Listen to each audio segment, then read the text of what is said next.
everybody, this is Horvath, and I'm very glad that you can join us on our Draw, Sew, Trim, Sew Along this weekend on Saturday. I do believe that every little bit of joy and creativity can help us to boost our healing power and stay positive and keep our spirits uplifted in times like this. So I'm really glad that we can sew together and have some fun together this weekend. So I already uploaded the Snowdrop pattern onto my website because that's what you have chosen, and also there is another file to download, so there are altogether 2 files. One is the drawing itself that you will need to open and download or save for your computer, and the other one is the fabric requirements and all the accessories that you will need. So once you get those 2 files, then I do have a video on how to enlarge your pattern, and you can do whatever size you would like. These are enlargeable patterns. Now, usually I plan or design these to be cushions, these flower cushions, and these measure 45 centimeters by 45 centimeters, which is 17 inches by 17 inches. And I do that because I really wanted to do a series of these, but you can use them for many more things. You can use the flowers separately, you can put them on bags, or you can create a table runner. You can combine them on one quilt, and also if you decide to create a larger quilt where you have several blocks next to each other with different flowers, because of the uniformity of these blocks, it will be easier for you to assemble them and create a larger quilt. In this case, this border will play as sashing, so all these little flowers will peek out a little bit, and I tried to keep the style of them uniform. You can use whatever colors you like, so there are no rules. On this one, I also left some little leaves open, and you can do that with your snowdrops as well in this pattern, that you don't fix all the petals and leaves, but you leave some bits as flying. Let's see, so that video will help you step by step how to enlarge your quilt. And if you would like 45 centimeters by 45 centimeters, which is about 17 inches by 17 inches, and I say about, if you start to work with one measurement like centimeters, then remain with that, and if you work in inches, then remain with that, because those measurements do not match exactly. Then your enlargement should be 225% on the tile scale. If you would like a little bit smaller, like 40 centimeters by 40 centimeters, which is about 16 inches by 16 inches, then your enlargement should be 200%. And if you would like a tiny bit larger, like 50 by 50 centimeters, which is about 20 inches by 20 inches, then your enlargement should be 250%. So that's the enlargement, and you will be able to print it on your home printer, but you will end up with more pieces of paper. And today I would like to show you how to assemble those pieces of papers and how to transfer your design onto a white piece of fabric. I always refer to this fabric as an interfacing, but really it is just a plain white cotton fabric, or even mixed fiber fabric that I transfer the design onto, and I will show that to you today. And I use it as an interfacing to sew on. So let's do that now. So here is my paper. I have printed it, or my husband has printed it in 45 centimeters by 45 centimeters. So it's 4 pieces of paper, and as you see, there's a little edge to each of them, each of the papers. One of them is thinner and the other one is a little bit wider.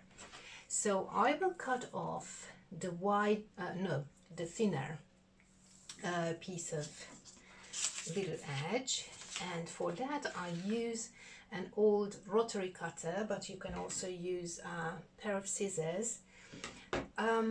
With the rotary cutter, do not use the one that you are using for your fabrics, because it is the same as it is with the scissors.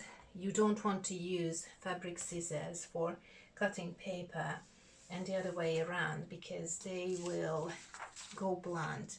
So this is the little edge that I would like to cut off. So I place my ruler right to the edge of the lines, and then I cut, and also I will cut off this little piece because I can use that for something else. And if you don't want to have this border or sashing, that's okay. It's just because so that you know where the edge should be later on, and you match them exactly on the lines. And I always like to prepare a couple of small pieces of tape here for myself, so that when I need to tape these together, I don't have to use extra hands that I don't have. So I prepare these pieces of tapes beforehand, and when I need them, I just pull them off from the edge of the table, and they are ready to use, like this. And usually I don't use one single line, long line, for taping these together, because that never works. I don't know how, but they always go astray, and they never work. They just move the papers, they shift the papers, and it's not going to be, it never happens to be accurate. So I just placed it right to the lines, and I cut and match. And now this is the thicker, and this is the thicker line. So on this piece of paper I will have to cut both of those, and I will cut them separately just in case, so that I'm able to be more accurate. Okay, hold it tight and cut, and then I will cut this off as well. It's just some extra paper, and then on this side.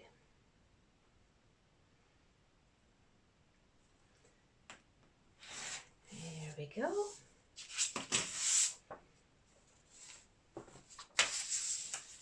And I will just match these lines together again, and I will have my enlarged pattern.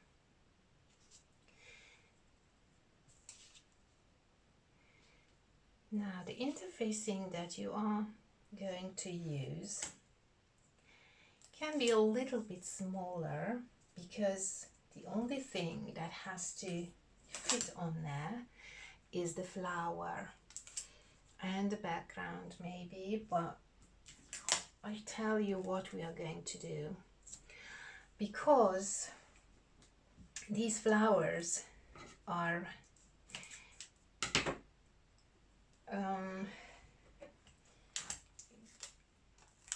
going to have a little more stitches, and then I don't like to create them on the final background, because they will crunch up, and because of the stitches, no matter how hard I try to keep them straight, they will crunch up and they will get distorted, and they will ripple all the background together. So what I do is I create them separately without the background, and when I am happy with all the stitching that I would like to do on them, even thread painting, adding some color with thread, and when I'm happy with it, then I will just cut it out, cut the whole piece out of the white interfacing, and then treat them as a piece of applique, and applique it on a brand new background fabric that I prepared. But I will show you that. So this is the pattern that I have, and now I have to lay the interfacing or the white fabric over it. Now usually this is a mirror image design, so it will turn in the process, so we always use the mirror image of the design and try to smooth it carefully. And because it is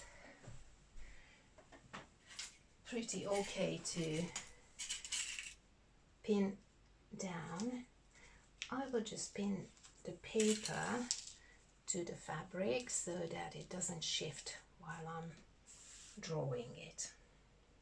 I just pin the four corners and start to draw. Because we are going to cut this out, it doesn't really matter to draw the square as well, so I'm not going to draw that, only the flower. And to use that, I found a very good pen, a fine line ink pen from works.co.uk. I get 3 of these for £1, and it's a very, very nice fine line that it does. And I try to do this in smaller strokes with this pen so that it doesn't pull the fabric too much, and I don't lay too much pressure on it so that it doesn't distort the fabric while drawing. And I just transfer all the lines that I will need, just like this.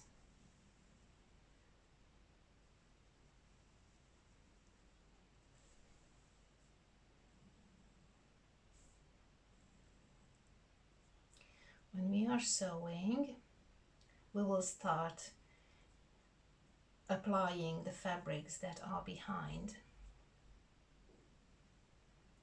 and come to the front from the back, and that will help us to cover up the raw edges that are behind. Well, we will do that on Saturday, and I will show you everything, every step of that. If you come out of the line a tiny bit, don't worry, it is just going to be unique, and every single one of them should be unique. Even though you are working with a pattern, your work is going to be unique, and you will add your personality to it, and it will be different. So afterwards, I would be really happy if you shared your work in our group, and we could see how many different interpretations exist of the same pattern, and how interesting it is that really every single piece will be a personality and unique.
And that's it.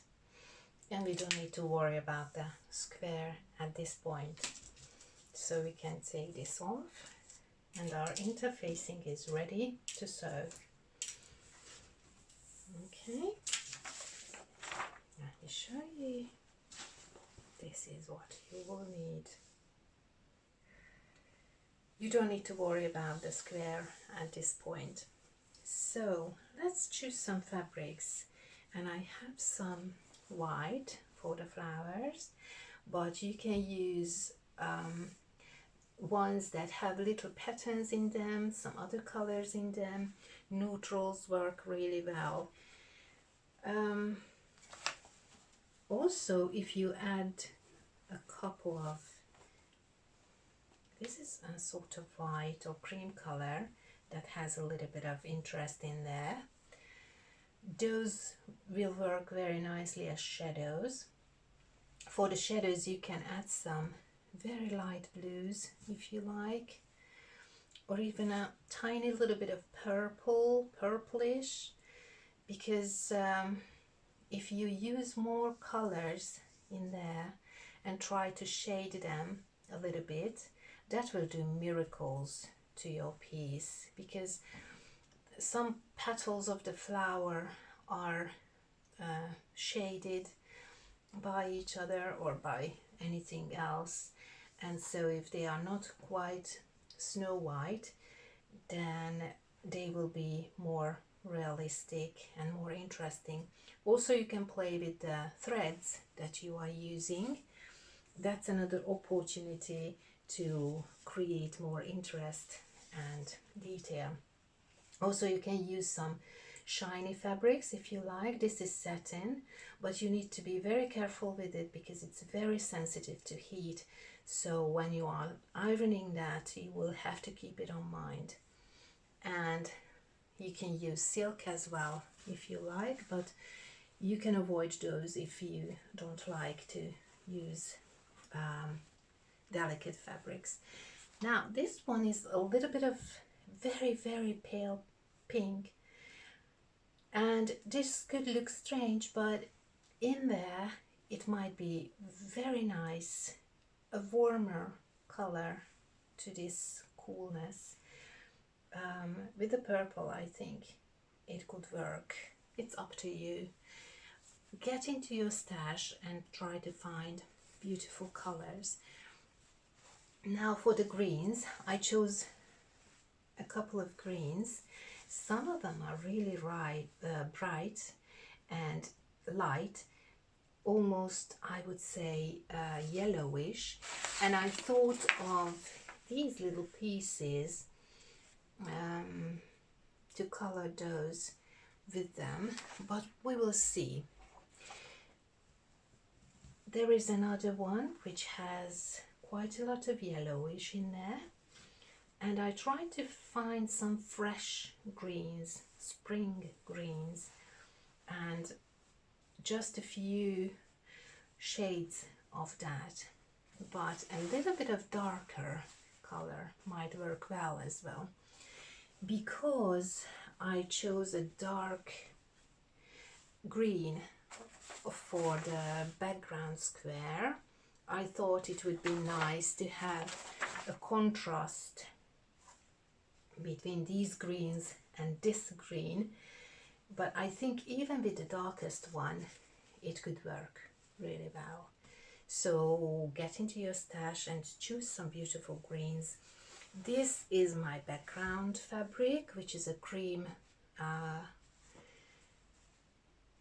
colored poly cotton mixed fiber, but it is quite strong and firm, so it does have a little bit of structure, and it helps me to have my cushion a little bit of structure. Also, if we stitch a lot, for example with the Edelweiss, I had lots and lots of stitches going on here. So in these cases, I don't know if we will stitch this Snowdrop so heavily.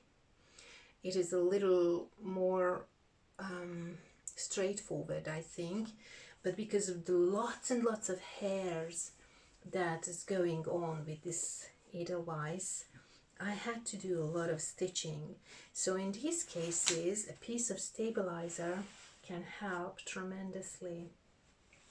This is a tearaway stabilizer, but there are some that have a sticky side. Both of them are good. If you use stabilizer, and you can prepare that too for Saturday for yourself, then you need to put the stabilizer on the other side, not on the drawing side, but on the other side, and you will need to pin them together, and that's how we will start working on that. So the stabilizer goes under the white cotton fabric, and the size should be just enough to cover all these applique shapes. If you have a lot of stitching like this, using an embroidery hoop can help as well to keep it straight, but we will go back to these details on Saturday as well, so I will show you everything. But if you would like to prepare a piece of stabilizer, you can. It really does help to keep your finished piece nice and straight. So these are the most important preparations for Saturday. If I forgot about something, please let me know. Message me or ask your questions. I am available on many platforms: Facebook, Messenger, through my website, through email. So just send me a quick message, ask your questions, and I will be back with you before Saturday. So see you on Saturday.